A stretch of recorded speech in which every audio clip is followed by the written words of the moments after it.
Fala aí, galerinha! Tudo na paz? Aqui é o professor Whindersson na área. Agora quero falar com vocês sobre a UBMAP. Fazer um especial aqui, alguns videozinhos rápidos resolvendo exercícios da UBMAP. Vamos começar aqui com geometria, parte 1 agora. Vamos lá. Pá!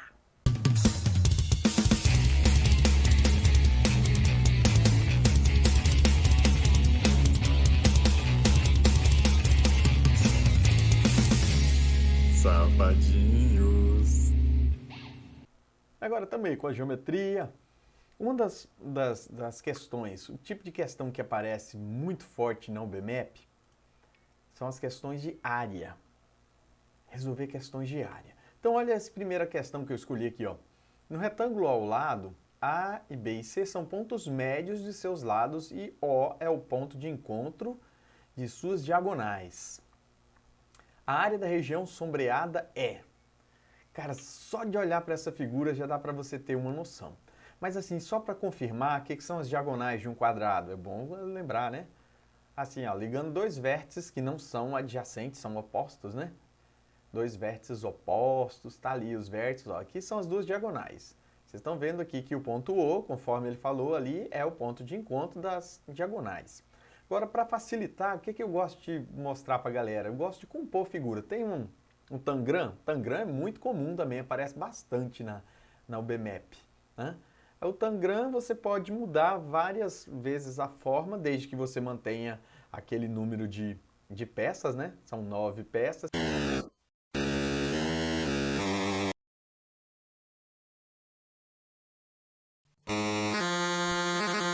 Se você mantiver o número de peças, independente de como você modifique, a área vai ser a mesma.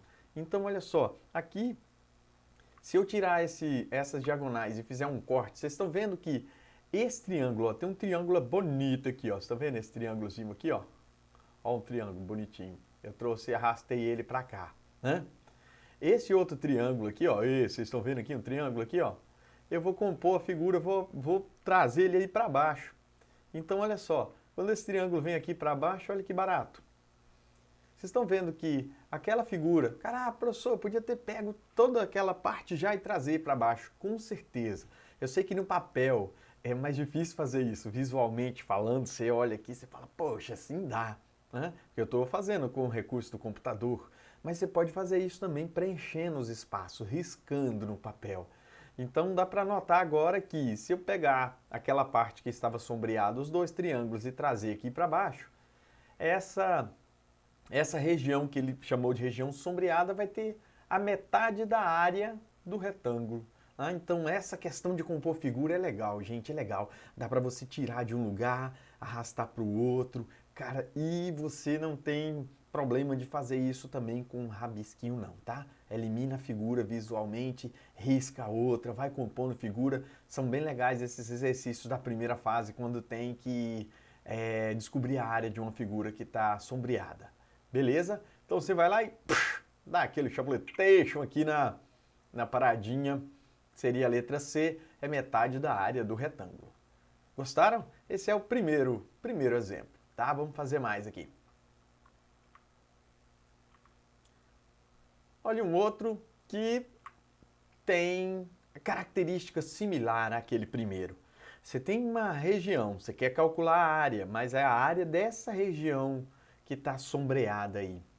Então, gente, também tem outra forma da gente construir essas paradas, que é você decompondo a figura. Se eu conseguir saber quantos triângulos desses que estão aí, ó, esse triângulozinho, tá vendo o triângulo sombreadinho aqui, né, gente? Todo mundo chegou aqui, né? Ó, esse triângulo que eu tô pintando agora de vermelhinho, bonitinho.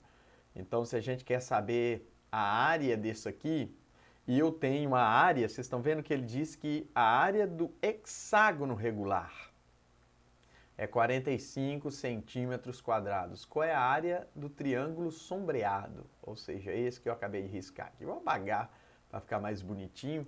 Mas olha só, também no papel você consegue fazer uma estruturação para essa figura, né? Você vem aqui, ó, dá uma chapuletation e começa a separar eles, ó. O que eu fiz? Separei ao meio cada lado desse hexágono, ao meio, e depois eu fiz algumas diagonais. Eu não precisei fazer todas. O cara fala, professor, tem uma diagonal aqui, ó, que parte do A e alcança o D. Mas vocês reparem que essa diagonal, se eu fizesse ela, eu ia cortar o triângulo, que eu estou querendo descobrir a área ao meio. Então eu preferi só fazer algumas diagonais, como essa que parte de F, chega até B, né? Essa que parte de E, chega até C. Porque agora eu tenho vários triângulos desse aqui, ó, para contar a história. Vamos lá tentar contar eles direitinho aqui, ó. 1, 2, 3. Tem 3 triângulos com a mesma área. 4, 5, 6. Eu já tenho 6 triângulos aqui. Se vocês notarem direitinho aqui, ó, um outro triângulo aqui, ele aparece, na verdade, cortado ao meio. Fica fácil a gente montar, então, essa nova composição, que esse triângulo que aparece aí, ele é exatamente o tamanho que eu precisaria para preencher aquele espaço é metade daquele triângulo que eu estou querendo descobrir a área. Então pensa que esse pedacinho que sobrou aqui, ó, você pode partir ele e colocar ele aqui, certo? Se a gente for fazer as medidas, vocês vão notar que esse triângulo que está aqui, ó, ele tem o mesmo lado desse triângulo que eu estou mostrando aqui, que a gente quer calcular a área, certo? Se você olhar a altura dele, ó, essa medida aqui, ele é a mesma medida desse triângulo aqui. E esse tamanho, se você for notar bonitinho aqui, ó, se esses triângulos são triângulos equiláteros, ó, esse ângulo é igual a esse, que é igual a esse. Vocês estão vendo que aqui tem uma aproximação desse triângulo com metade do triângulo que eu estou querendo. Na verdade é a mesma, né? Então você pode, professor, visualmente eu consigo ver isso? Provavelmente sim, porque esses triângulos, a divisão deles ao meio facilita a gente a entender. Poderíamos aqui achar medidas e provar, mas como eu digo sempre, você tem 20 questões para fazer. A OBMEP dá 3 horas e meia para isso. Mas a gente pode fazer também por estimativa. Você vai ver que tem um valor que vai ficar muito próximo se eu considerar que esse triângulo aqui é metade do outro. Tá? Mas também, se você contar esses outros triângulos aqui, ó, esse aqui tem mais um não, tá vendo? A metade, ó. Eu não vou pintar todos para não dificultar a contagem. Mas aqui, olha só, esses triângulos que nós temos aqui, 1, 2, 3, 4, 5, 6, vamos considerar esse que vai metade desse que eu fiz pintadinho aí, desse triângulo. Aqui eu teria 8, esses dois juntos formam um outro, 9, 10, 11, 12, 13, 14, 15. Aqui, né, 2 pedacinhos formam mais um triângulo. Aqui 2 pedacinhos formam outro, 17. E aqui 18. Ou seja, eu consigo repartir esse hexágono em 18 triângulos, das quais eu quero calcular a área. São 18 triângulos iguais e eu quero calcular a área de um. Então você pode ir direto aqui na lata. Ó. Posso dizer que a área desse triângulo é a área total, que é 45 centímetros quadrados, dividido por 18, que vai dar 2,5. Deu exatamente 2,5, a gente vai lá e marca a letra B e vai ser feliz. Não é legal?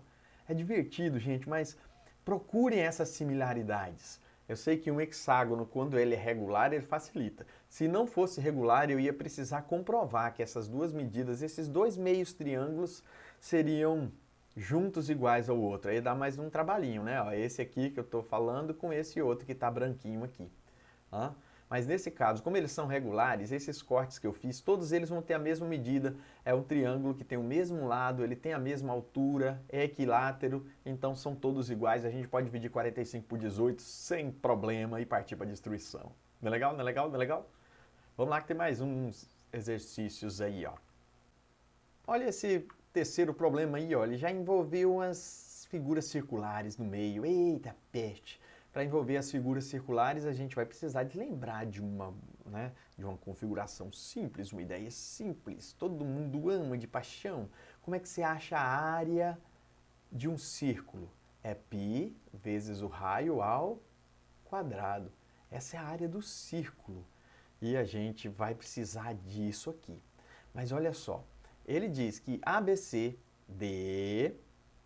e AMP PN, tá vendo aqui, ó, OABCD, ou seja, aqui eu tenho um quadradão grande aqui, ó, e AMPN.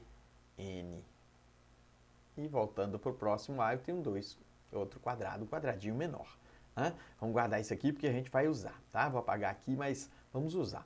BD, tá vendo? Isso aqui é o arco BD. E MN, que é esse aqui, são arcos de círculos de centro A. Então, se a gente olhar direitinho aqui, ó, nós já temos a estrutura do círculo aqui. Qual é a razão entre a área sombreada? Quer dizer, essa área aqui, ó, eu quero saber a razão. Quando fala razão, gente, independente da situação. Falou razão é você dividir um valor pelo outro. Ou seja, eu tenho que descobrir essa área que vocês estão vendo aí, sombreada, que eu risquei, e dividir pela área total do quadrado. Ele não disse mais nada, o resto a gente tem que inventar. Então eu chamei o lado do quadrado maior de A e chamei o lado do quadrado menor de L. Se eu preciso comparar a área sombreada com a área do quadrado eu acho que todo mundo lembra, é muito fácil, divertido, é só pegar o lado e elevar ao quadrado.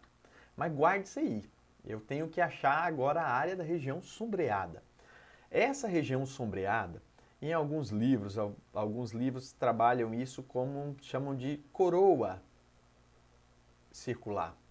Mas na verdade ela não é uma coroa circular completa, porque ela deveria dar uma volta aqui, ó. Então na prática, isso aqui é um pedaço, é um setor, um fragmento da coroa circular. Se a gente vai fazer a área de uma coroa, geralmente a gente faz assim, ó. Você faz a área do círculo maior, lembra que eu acabei de lembrar para vocês da formulazinha? É π vezes o raio. Quem que é o raio aqui? No caso do círculo maior é o A. Então vai ser π vezes A ao quadrado. Beleza? No caso do círculo menor, a gente vai fazer π também vezes o raio do círculo menor. Vocês estão vendo que o círculo menor ele vem até aqui, ó. Quem que é o raio dele? Não é L? Então, π vezes L ao quadrado. Agora, o que nós temos? Nós temos que a coroa circular é só a gente subtrair as duas áreas. É como se eu retirasse essa parte branquinha, essa parte que está no meio. Essa é a área da coroa circular. E aí, como o π ele aparece duas vezes aqui, ó, vocês estão vendo que o π aparece na primeira expressão, estou riscando aqui, ó. E ele aparece também na segunda. Se eu colocar o π em evidência, eu tenho isso aqui. Essa formulazinha bonita aparece bastante nos livros didáticos, essa daqui, que é a famosa área da coroa circular. Ainda eu preciso pensar na seguinte situação, né? Como ela não é a coroa inteira, como eu tenho uma parte aqui, ó, essa é uma parte da coroa que corresponde a 90 graus. Ou você entende que você precisa repartir aqui, ó, ele em 4 partes, tá vendo, ó? Se eu continuasse os círculos aqui, a gente veria isso claramente. Eu acho que eu fiz um desenho aqui para vocês verem, né? Mas na prática, a parte que corresponde à coroa circular é a quarta parte do círculo completo, ou da coroa circular completa, porque eu estou dividindo ela em 4 pedacinhos. Então eu fiz aqui, olha só, para vocês verem, ó. Essa aqui é o círculo menor e esse vermelhinho é o círculo maior.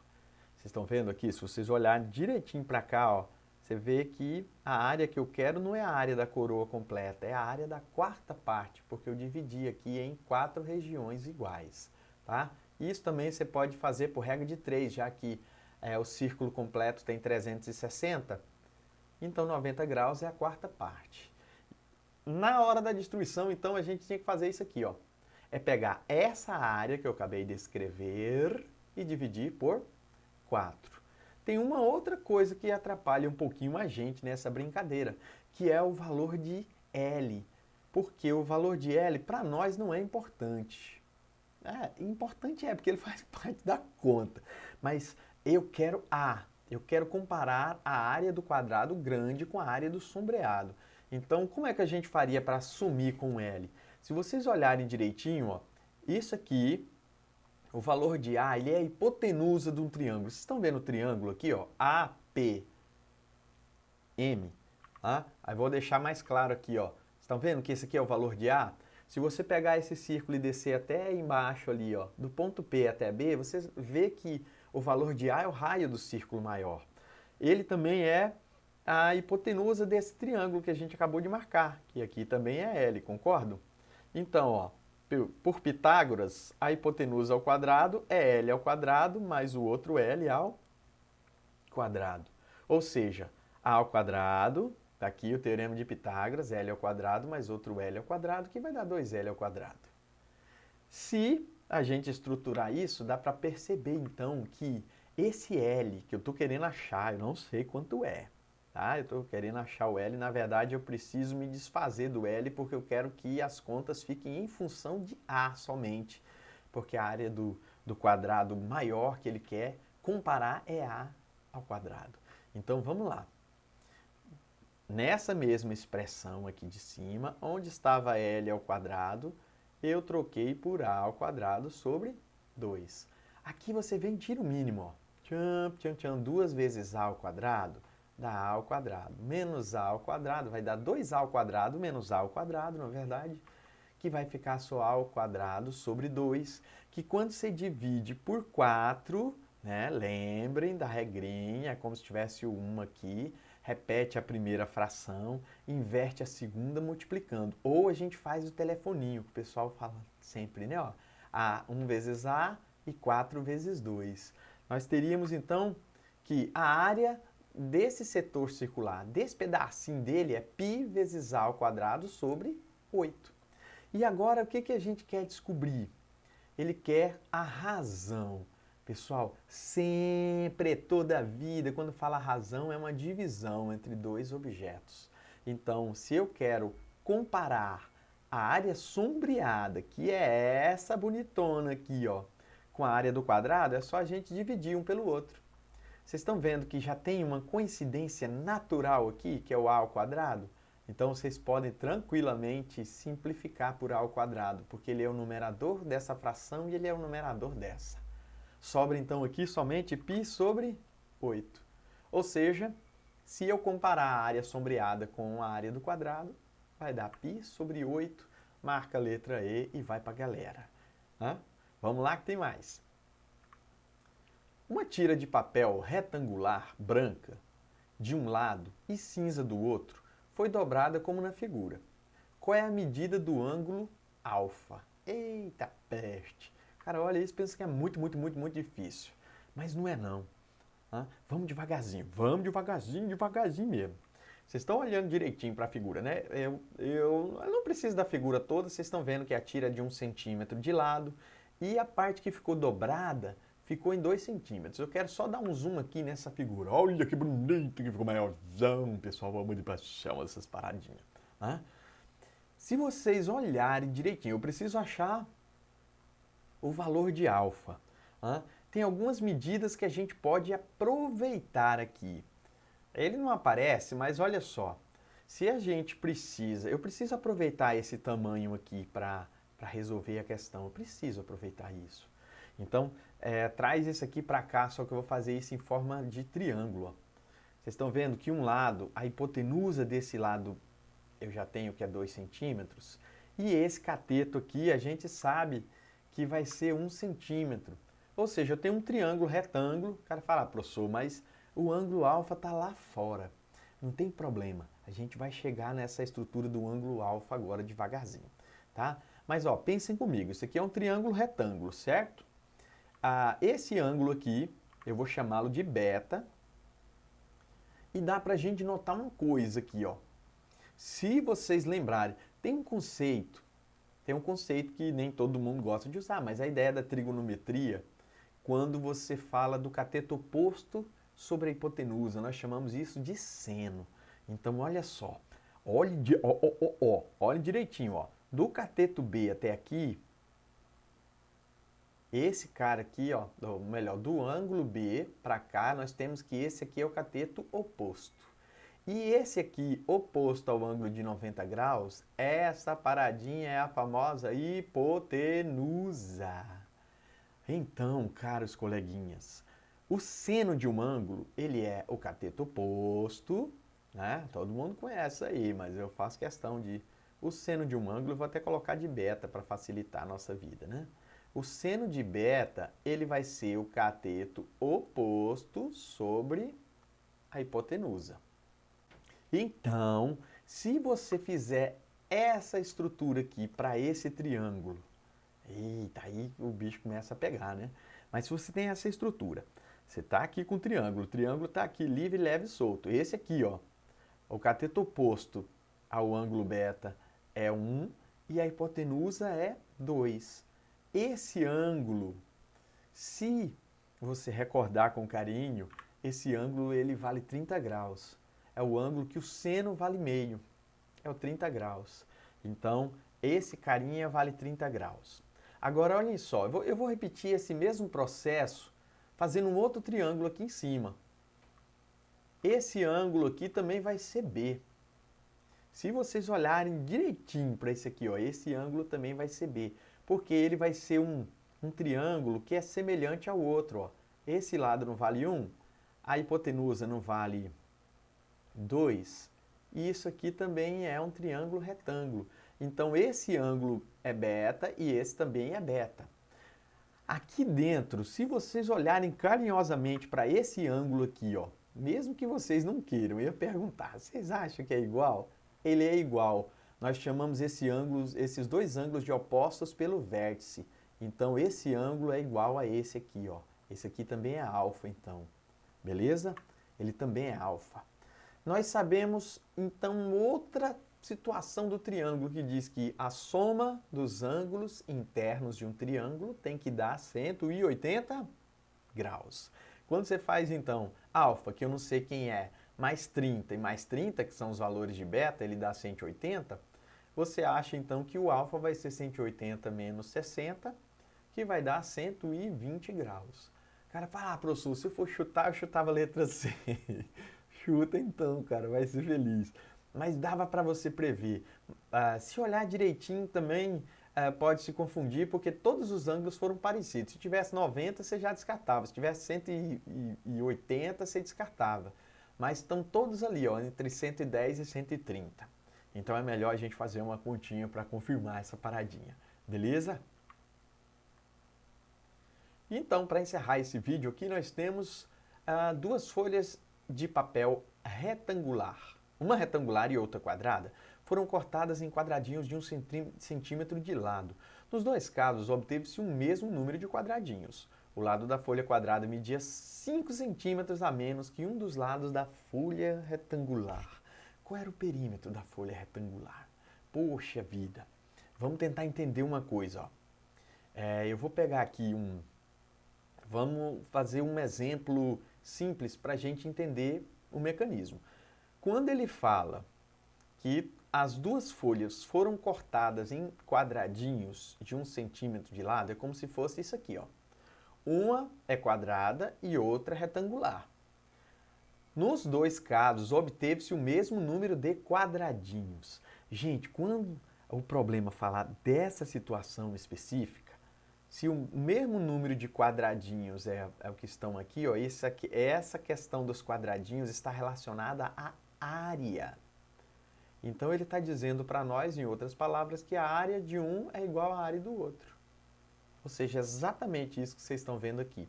Então, se eu tiver um quadradinho 2 por 2, ele vai ter a mesma área que um retângulo 4 por 1. Beleza?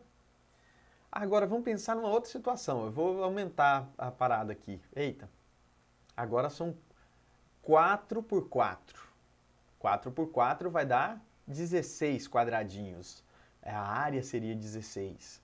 Então, aqui, para ter um retângulo que equivale a isso, eu teria que fazer um retângulo de 2 por 8.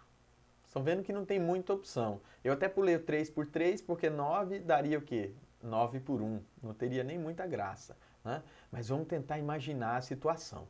Então, independente do que você faça aqui, ó, se você vai aumentar os quadradinhos aqui, você tem que aumentar igualmente. Né? Vamos chamar esse quadrado maior aqui de lado L. E aqui no retângulo, você tem que... o retângulo, a natureza da área do retângulo é só multiplicar a base vezes a altura. Se eu fosse calcular a área do quadrado, eu teria que saber o lado dele e elevar ao quadrado. A área do retângulo é mais fácil, é só fazer base vezes altura, lado vezes lado, A vezes B. Se nós entendemos que quando você recorta de 1 em 1 centímetro, ele tem o mesmo número de quadradinhos, e isso corresponde à área, já dá para a gente afirmar que no lugar da área do retângulo,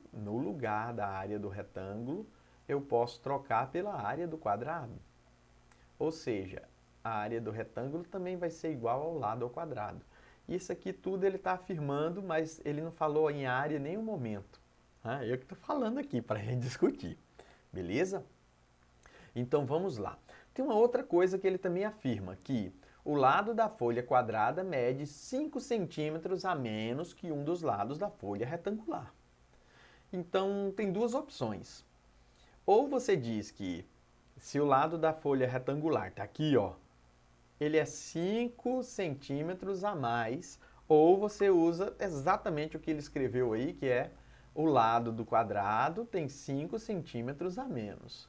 Você está vendo aqui que é só uma questão de quem está somando passar subtraindo, tá? Mas a natureza da coisa é para a gente resolver essa equação. Eu quero que vocês olhem para aquela que é mais favorável. Como ele quer achar o perímetro da folha retangular, então eu sumiria com L nessa expressão. Eu sumiria com L. Ou seja, eu usaria essa daqui. Eu trocaria o L por B menos 5. Tá bom? Mas por quê, professor? Porque ele quer o perímetro da folha retangular. Ou seja, ele quer saber quem é B e quem é A. Então, se você some com L, você vai ter só coisas em função de B e A. Então, ficaria assim, ó. Troca o L por B menos 5 naquela expressão. Eita peste, aí lá vem. Agora aqui, gente, olha que legal. Isso aqui é um produto notável, que é muito interessante, né? B menos 5 ao quadrado, você pode traduzir o produto notável daquela forma que a galera ama de paixão, que é o trinômio quadrado perfeito. Você faz o quadrado do primeiro, 2 vezes o primeiro termo vezes o segundo, mais o quadrado do segundo. Então, olha aqui, ó. O quadrado do primeiro termo é b ao quadrado, certo? O primeiro termo é b. Depois você faz 2 vezes 5 vezes b, vai dar 10, e o quadrado do segundo. O cara fala, professor, que legal, que tranquilo. Mas você tem que acostumar com esse produto notável. Costuma com ele que vai dar certo. Agora, olha só. Agora nós temos uma situação tenebrosa aqui. Eu precisaria achar uma das duas variáveis. Mas vocês estão vendo que para achar b, eu teria que recorrer a uma raiz quadrada e tudo mais. Então o ideal aqui seria a gente isolar o a. Se eu souber o a, eu encontro o b, porque eles têm uma lógica com esse produto aqui, que é isso é igual ao lado ao quadrado. Então vamos devagarzinho aqui, ó. Para eu achar o a nessa expressão, acompanhe comigo, ó, é só eu jogar o b para o outro lado, certo? Então o b vai dividir todo mundo. O que é o b dividir todo mundo, gente? O b pode dividir o b ao quadrado, vai dividir também esse termo e vai dividir também o 25. Quando você faz b ao quadrado dividido por b, você tem b sozinho. Esse b com b é como se a gente cancelasse e sobra 25 sobre b. É isso aqui que eu queria discutir com vocês agora. Esse termo, o b, que está encaixado aqui, digamos, ó, ele é o resultado de uma divisão por 25. Vamos pensar aqui juntos. Até agora ele falou só que tudo era dividido em quadradinhos. Não existe meio quadradinho, concorda? Então isso quer dizer que essa divisão tem que dar um número inteiro. 25 sobre b tem que dar um número inteiro. O que é um número inteiro? Pode ser positivo ou negativo, tá? Mas vamos lá, vamos considerar que, como eu estou medindo distância, como eu estou fazendo área, que os valores aqui serão sempre positivos. Que número você divide por 25 que dá uma divisão exata? O próprio 25, dá para dividir por 5 que dá 5, e dá para dividir por 1 que dá 25. Ou seja, Para essa continha 25 sobre b fazer sentido, ou b tem que ser 1, ou tem que ser 5, ou tem que ser 25. 1, provavelmente, a gente vai desconsiderar se o b for 1. Até porque, como o L ele é b menos 5, se o b for 1, vai dar 0 o valor de L. Se o b for 5, também nós vamos desconsiderar, porque 5 menos 5 vai dar 0. Então o b não pode ser 1 e nem 5, pela lógica. Então a gente considera então que o b tem que ser 25. Tá bom? É a única resposta possível. O valor de L então é 20, já que ele é 5 centímetros a menos que um dos lados do retângulo. Se o L é 20, a gente sabe que a área do quadrado é 400. E agora a gente usa essa expressão, lembra daquela expressão lá em cima que eu falei, ó? Eu já sei quem é A, ou melhor, já sei quem é B, já sei quem é L, eu preciso descobrir o valor de A. Então a gente vem aqui, ó. Como a área do quadrado é 400, o A então vai ser 400 por 25, que é 16. O que ele perguntou mesmo? Qual é... Ainda está riscadinho aqui, né? Qual é o perímetro da folha retangular? Então eu sei que o A é 16, ou seja, ele tem dois lados que vale 16 e ele tem dois lados que vale 25. O que a gente faz então? 2 vezes 16 mais 2 vezes 25 vai dar 50 com 32, 82. A gente marca a letra D. Então, moçada, nesse primeiro vídeo eu queria mostrar para vocês, relembrar algumas coisinhas, mas vejam a mecânica das construções que falam de área, de perímetro. A gente pode usar muito esse recurso de tirar uma figura, tirar um pedaço, encaixar no outro lado. Nessa última eu precisei criar equações e ainda tive que entender como é que funciona uma divisão de 25 por um número para que ele dê um número inteiro. Por enquanto é isso, então, agada! Tá? Encerrar esse vídeo aqui com essas 5 questões. Espero que vocês tenham gostado. É só o começo. Eu vou fazer um outro videozinho com mais algumas questões que eu vou chamar de parte 2. Tá? Fiquem com Deus. Até a próxima. Pá!